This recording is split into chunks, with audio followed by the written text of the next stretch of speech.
Hey guys, it's Tom. Welcome back to a very special video in my movie corner. It's still a work in process. I've got some Rocket Man posters, I've got a Deepwater Horizon poster, and then up there I've got a poster for The Martian. Fun fact, I actually got that Deepwater Horizon poster at an early screening. I saw it a couple days before it came out. It was the very first early screening that I ever went to. Anyway, I'm doing this video because someone on Facebook named Kevin, I won't say his last name in case he doesn't want me to, but he knows who he is doing a challenge on Facebook where you post different movie posters about movies that have impacted your life, and then you tag someone else. And that's hard. That's hard for me to do, especially since you can only do 10, and that is going to be hard. So I've decided just in one shot, I'm going to just talk about all 10 of my picks plus one. I'm doing it like Nostalgia Critic. He does top 11 because he goes one step beyond. And so this is going to be just very quickly. I'm not really going to do any editing. I'm going to try not to spend too much time on these movies because then we're going to be here for forever. But to give a little bit of a backstory or list a little bit of leadway into this video, so I wish I could say that I was someone who grew up loving movies. For me, music has always been my first love. It wasn't until, as really silly as this is to say, it wasn't until 2014 going forward that I became really obsessed with watching movies, learning about movies, wanting to talk about movies, analyzing movies, reviewing movies. I've even tried reviewing movies on this channel. I did, some, but didn't really stick to it, I will admit. So I wish I could say that I grew up with like classic movies, and that's not to say that I didn't, but they weren't movies that like inspired me to like want to make movies or want to talk about movies. That didn't really happen until 2014, and in that year I would have been 20 turning 21. But I still have quite a few to talk about. Most of these are going to be from 2014 onward, but I do have some that I do want to mention before 2014 because I don't want to make it sound like it was just from that year forward that I cared about movies, because there were some movies that kind of like started to pique my interest, and then once 2014 came, then it was the point of no return. So let me start by talking about some movies, and all of these I have, so that way I can have something to physically hold. So I wanted to pick movies that I have a story behind, or I can remember feeling a certain way that has always stuck with me. Now, I picked 11 because I can't just pick 10. So the first one is kind of a bit of a cheat. It's not really a movie per se. It's a series of movies, and that is the Back to the Future trilogy. All three movies are in here. This was the 2015 re-released version that has like 2 extra bonus discs of stuff.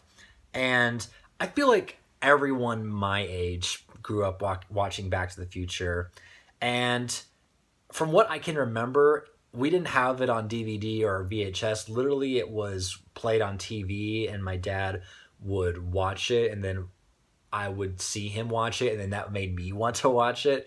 And we would find rentals of the other 2 movies, and I would watch those quite a bit, all 3 movies, really. And a lot of people say the first one is the best one, and it's kind of hard not to say that, but I always look at Back to the Future as a trilogy. And so that it is stuck with me, and it's one of the first times I can remember like watching an older movie and not caring that it was an older movie, because it was just so much fun to watch, and it's still fun to watch to this day. This movie is very timeless, all puns aside, and it's just wild. I feel like I really can't say much about Back to the Future. It hasn't been said already, but this will be my first pick. All these I'm going to show are in chronological order. So 1985, first film, and yeah, just one of the first times I watched an older film and didn't mind that it was an older film because it felt very modern. Even when I watch it now, it feels pretty modern. I guess I'm kind of running out of words, so I'm going to put Back to the Future down. I'm going to move on to my next pick. From 1994, Oscar-winning Best Picture. This was the film for years. If anyone asked me what was my favorite film and I had to pick something, I would always say Forrest Gump. Forrest Gump, I rewatched this not too long ago. It's just a timeless movie. It's a movie that I think appeals to anybody. It's got humor, it's got heart, it's got laughter, it's got tears, it's got history, it's got respect and wanting to just be a better person. And this was a movie, for as long as that is, a little over 2 hours, I watched it a lot growing up. I guess this was another example of a movie that was old, but I didn't really care because even though it tells a story throughout 40 years, it feels timeless. It doesn't feel dated. And there are still things in this movie that get me. Some certain lines, the performances, of course, from Tom Hanks and Sally Field, and the soundtrack, of course. See, as someone who loved music, this was a movie that was just primed for me to love because the soundtrack is just incredible. 40 plus years of nonstop hits. It really is incredible. So Forrest Gump will be my first like real selection since Back to the Future was a trilogy and this was a actual film. So I'll put this one down. By the way, before I continue, I got out one of my favorite movie shirts. This was bought by my uncle. I'll see if I can get the whole thing in camera. All right, there we go.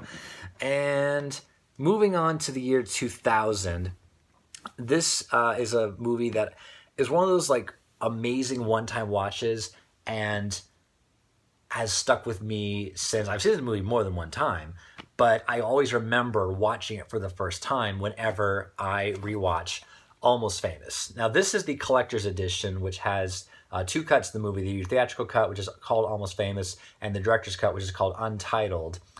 And for a person like me who loves music, I feel like I have to love this movie, and I do.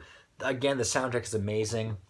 This is a movie that I watch it and I feel like I want to go listen to a bunch of music right after I finish watching it. Excuse me. Some of the performances in here were the first time I ever took note of people like Frances McDormand. I was familiar with Kate Hudson, but this was the movie that I will always think of her when I talk about that she is a good actress. Billy Crudup, I don't really know how to pronounce that name. Philip Seymour Hoffman's in this movie, one of the first times I ever took note of him. And I think the quote on the back really says it, Almost Famous rocks. It does rock. And I never get tired of watching this movie. And this is always one that comes to mind when I think about my favorite movies of all times that had an impact on me. As someone who loved music first and has grown to love movies like Almost Famous and Forrest Gump have kind of like bridged that gap. So they mean something to me. So pick number 3 is from 2009. And I didn't see this movie in theaters. I saw it as a rental, and I had an iMac, if anyone remembers what an iMac is. In fact, I still have it somewhere that has a DVD player in it. And this was a movie that I used to watch in the DVD player a couple of times, and I was really affected by it. And I'll just say what it is. It's 500 Days of Summer. I actually got this at a Blockbuster closing sale because those guys went out of business. And I guess when I was younger and didn't care, quote unquote, too much about movies, I just thought, well, this movie looks kind of good. You know, the really nice romantic comedy. I was young. I wasn't into romance at all, but I'll give this a shot. And I'm glad I did because this is one of the first movies besides Forrest Gump and Almost Famous, which I loved because they have great music and then a great movie. This was a movie that impacted me because it's such a good movie, and the music is more like an afterthought. I don't know if that makes any sense, but like usually music is one of the last things that gets considered in a film. Forrest Gump and Almost Famous, you can tell they had to make they had to make the movie around the music. This one, not so much. It was just a standard movie, and then they made the music afterwards. The point I'm getting at is that this was one of the first movies that ever affected me as just a movie. The main character in this movie is also named Tom, and I feel for him when I watch this movie. I haven't seen this movie in quite some time, but it's heartbreaking, and it's also funny and uplifting, and finding that road to happiness, even if the road that you think will lead to happiness is not the right one. You'd have to kind of watch the movie to understand what I am saying. But that is my number 3 pick. I'm going to try to go a little bit faster. Then we could jump to 2013 / the beginning of 2014 with the movie Inside Llewyn Davis. The reason why I mentioned the 2 years is because this came out at the tail end of 2013, a very limited run, but it got a wide release in beginning 2014, and that's when I saw it. This is the first movie that I can recall ever having to go to an art house theater to see. The idea of, oh, an independent movie.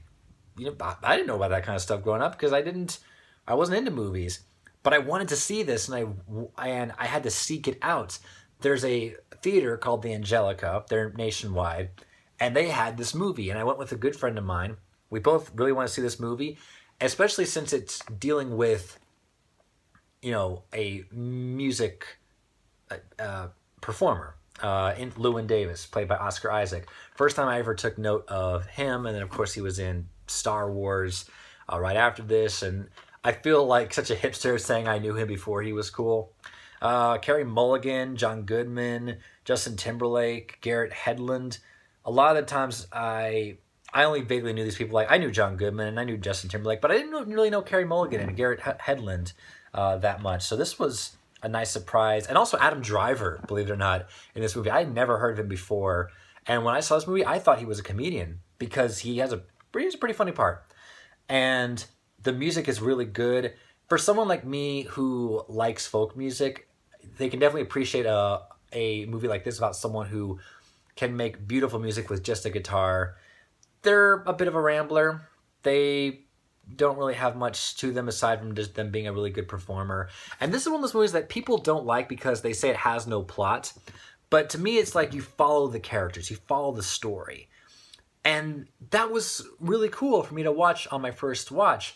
Because shortly after I watched this movie, I went back to my, I think this was during my first year of college, maybe second year of college. I went back to college after Christmas break when I saw this movie, and some people really did not like it, and I felt like such a minority was saying like, I liked it. In fact, I bought the soundtrack to this. I still have that soundtrack.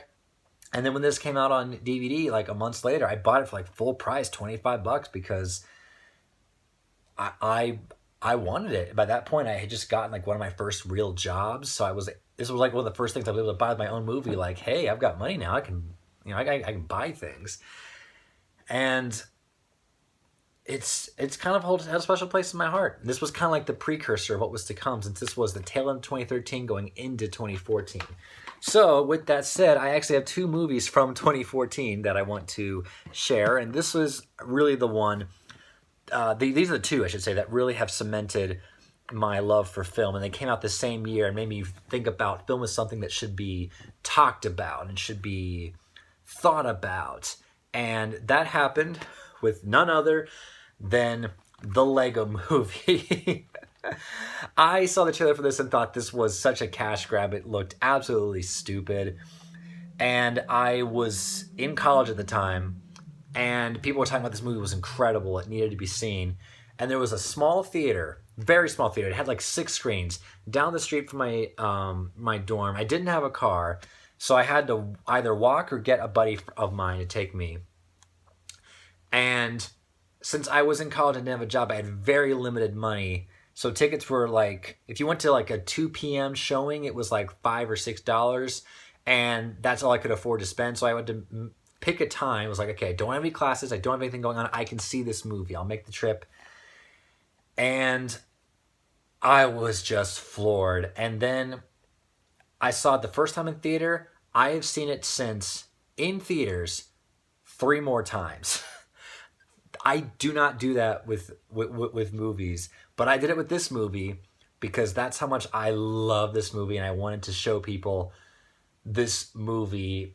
And on the surface, it again feels like such a cash grab, but then you watch it and it's beautiful, it's meta, it's humorous, it's a little bit heartbreaking. It's so I love this movie so much. So in the same year, 2014, that was at the beginning of the year. This was at the end of the year. This was like the last movie I saw of 2014, and that is Birdman, or The Unexpected Virtue of Ignorance. That's the entire title. This was another movie that I had heard really good things about it, and it was one of the few times that I thought maybe I should go see this because I've heard so many good things about it. Like, the buzz was actually starting to impact me. I think it started with the Lego Movie, and then it kind of continued on with this movie, and they happened to come out the same year. This was another movie that I had to go to a different theater to watch because I couldn't find it in any of the theaters around my area. So I went to a town that's like 2 towns over, and they had this. And I sat in the theater, and I remember getting this vibe that the audience, to use this term, didn't get it. But I did, and I felt so impacted after watching this movie that I could not stop thinking, to the point where I thought to myself, you know what, 2014 is the year that I've started watching a lot of movies. Like, I saw a lot of the critically acclaimed movies that year for the first time, like Grand Budapest Hotel, The Imitation Game, The Theory of Everything, Whiplash. Now that I think about it, all those films were nominated for Best Picture, but then this movie won Best Picture, and I was very happy that it did. And if you haven't seen this movie, you might not get it on first watch, but I feel lucky that I did. And there are some things, if I rewatch it, I feel like I still won't or don't get, but I don't mind. I don't mind. This was another movie that when it came out on DVD, I was like going to go buy it because it impacted me that much. In fact, something that I've done ever since I started collecting movie tickets is I often include the ticket for the movie when I went to go see it to kind of have a little bit of a souvenir. And that was in Birdman and the Lego Movie. That's going to be in all of the other movies that I'm going to be talking about. So I've got 4 more to talk about. I've selected at least one from the following years, 2015, 2016, and 2017. I didn't want to do 2018 or 2019 because those years are so brand new. I love movies from that year, don't get me wrong, but in terms of movies that have made an impact or I have a story to tell, I will maybe save those for a later video. But for now, let's move on to 2015, and my favorite movie of that year that I had seen is Inside Out. Yet another movie that when it came out on Blu-ray, I had a coupon and I had to have it. I saw this in theaters 3 times. And as I talked about with the Lego Movie, that doesn't really happen. But I have some of my movie tickets in here. One of my favorite memories about this movie is this was one of the last things I did with my younger brother before he moved away. And it was a very, very wonderful experience. And especially for someone like me who wanted this movie to be so good, and it was, that's just a great feeling. And that's a feeling that has stuck with me ever since I first saw it. I rewatched this just not too long ago, and I got those same feelings. Then we go to 2016, and I have 2 films to share from 2016. And there's a backstory about 2016 that I would go into, but I don't want to go into too much detail because this video is going to be even longer than it already is. Let's just say in 2016, I was trying to get my life back on track, and I did. And I think these 2 movies were things that happened to me while I was trying to figure things out that made me think, like, things are going to be okay. The first is Zootopia, yet another film that I saw in theaters 3 times. At least 3 times. Maybe 4, but at least 3. I was on spring break vacation visiting some family in New Orleans. And my family and I were driving back home, and the roads were really bad from rain, and some of the roads were flooding that we had to stay the night. And I guess I was a little bit eager to go home, that I felt like I needed to keep driving. So I told my parents, like, okay, sure, we'll spend the night, but I'm going to go out tonight, and I'm going to go see a movie. And Zootopia had just come out. And I originally did not want to see this. I was not impressed by the trailers, especially the DMV trailer with the slot. That movie, that trailer made me feel, like, I didn't find it funny. And then I was blown away watching this in the theater. I could not believe I got this movie so wrong. And like a week later, 2 weeks later, Batman v Superman had just come out, and I was asking a friend of mine, hey, do you want to go see that? And he said, I want to see Zootopia instead. And I said, great, I'll watch it with you. And also, this is one of the first movies that I bought on Black Friday because it was the first time I ever got serious about movie buying, but also trying to be, cautious, not spend too much money. And I remember going into a Best Buy and I saw this for $8, and I thought, that has to be a misprint. This is a Disney movie after all. Disney movies are not cheap, but it was $8, so I grabbed it, and this is my Best Buy Black Friday copy. And it's such a great movie.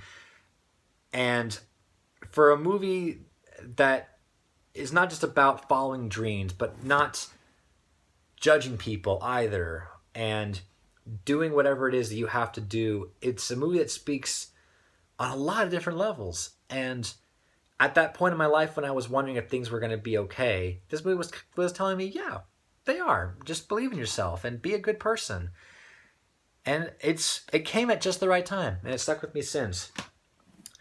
The other movie in 2016 that I want to talk about, this came out around the summertime. I don't know exactly when, but I saw it in the summertime. This was another movie I had to go way out to see it. I had to go into the city at an Alamo Draft House to watch this movie. And at a draft house, tickets alone are like $12. But I really wanted to see this movie. I remember not ordering any food, or if I did, maybe just a very little amount of food, because I was there for the movie. And I laughed my butt off, and I still laugh my butt off when I watch Swiss Army Man. Now, some people might not like this movie, and I can kind of understand. They might not find the humor in it very funny, or they might not find the heart in it as heartwarming as I do. But this was another movie that came out and told me that things were going to be okay. Zootopia came out in the spring, and then by the summertime, I had gotten more of my life together, and it felt great.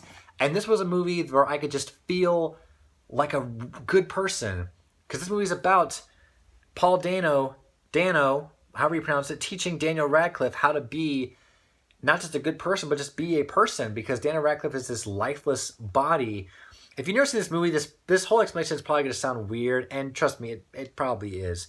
But it was just so beautiful, and it plays on normal behavior, like how we go on a bus and we feel like we can't talk to people. It's not like we can't, we just choose not to. And Daniel Radcliffe says a great line in the movie, something along the lines of, well, why are we even trying to make it back home off this island? That place sounds horrible. We can't have any fun there. And it's just like, yeah, it's true.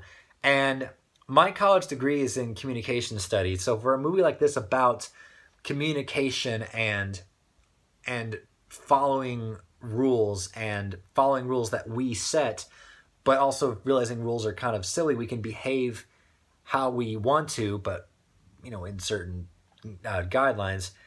It really just it checks all the boxes, and this movie really impacted me. And then finally, the last movie I want to talk about is from 2017.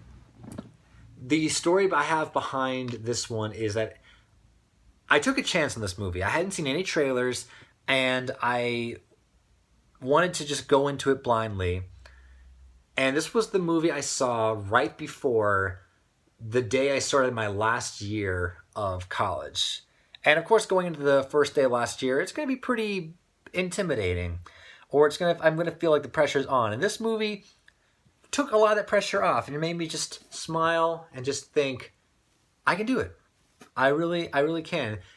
And nothing's stopping me. And that is thanks to Brigsby Bear. There's a certain phrase I could say to describe this movie, but I can't say it out loud. If you've seen the movie, you know exactly what I'm talking about. This one related to Swiss Army Man. It's a bit of a weird premise. This main character, James, he's fallen in love with this children's show called Brigsby Bear, and no other kid has heard of it. And he's not only trying to bring it into the mainstream, but the series never completely ended. I can't explain why, because that's a spoiler. So he sets out to make the Brigsby Bear finale movie, and everyone is totally on board with it. Like it's a childish, weird cartoon, but it has a lot of humor in it, a lot of life lessons, and just to see someone who's such a fan have such a passion make this movie, and his friends are all for it, it's great. And what's really cool is that the actor who plays James, Kyle Mooney from Saturday Night Live, he had a lot of passion making this movie. He wrote it, and it was produced by The Lonely Island and Lord and Miller, the same guys behind a Lego Movie. So of course I was gonna love this movie. And so that's the last one that I will mention. Again, I didn't want to mention it from 2018 or 2019 since they are so brand new, but I could do another video. So in reverse order, they were Brigsby Bear, Swiss Army Man, Zootopia, Inside Out, Birdman or The Unexpected Virtue of Ignorance, The Lego Movie, Inside Llewyn Davis, 500 Days of Summer, Almost Famous, come on, Forrest Gump, and honorable mention, because I didn't want to have just 10, the Back to the Future trilogy. So there we go, guys. 10, wink, 10 movies that have impacted my life. 11, because I'm going to count the trilogy as well. This was really hard. This was hard to just whittle it down to these, but I have done it, and I hope you guys enjoyed my picks. I know that on Facebook you have to nominate someone. Maybe I will on Facebook, but I'm not going to nominate anyone here on this video. So I want to thank you guys for watching this video, and I want to open it up. If you have any thoughts on these movies, leave them in the comments, or if you have any of these movies on your list of movies that impact your life, let me know as well, or any others. So that's all I got, guys. Thank you so much for bearing with me and for watching this. And yeah, I love movies. I hope you love movies too. That's it, guys. Thanks. Bye-bye.